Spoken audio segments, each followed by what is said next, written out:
Zəbur. 103-cü məzmur. Davudun məzmuru.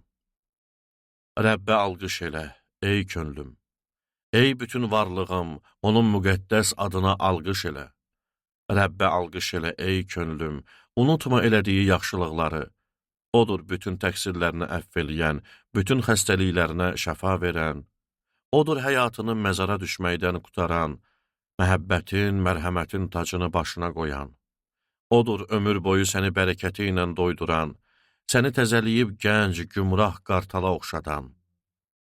Rəbb bütün miskinlər üçün haqq və ədalət eləyir. Yollarını Musaya, əməllərini İsrail övladlarına göstərib.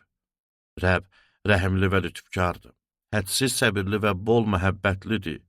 Həmişə töhmətləndirməz, qəzəbi sonsuza qədər sürməz, bizlə günahlarımıza görə davranmaz. Təqsirlərimizin əvəzini çıxmaz. Çünki göylər yerdən nə qədər ucadırsa, ondan qorxanlara olan məhəbbəti o qədər böyüdür. Nə qədər şərq qərbdən uzaqdırsa, qanunsuzluqlarımızı bizdən o qədər uzaqlaşdırıb. Ata övladlarına rəhm elədiyi kimi, Rəbb də ondan qorxanlara elə rəhm eləyir. Çünki necə yarandığımızı bilir, torpaqdan düzəlməyimizi unutmur.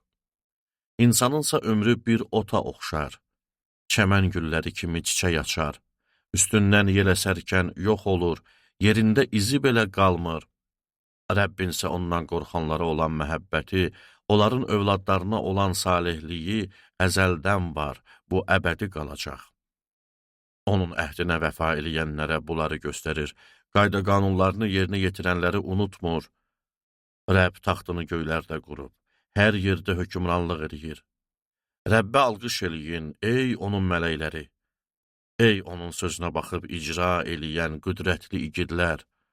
Rəbbə alqış eləyin, ey səmanın bütün orduları, iradəsini yerinə yetirən xidmətçiləri.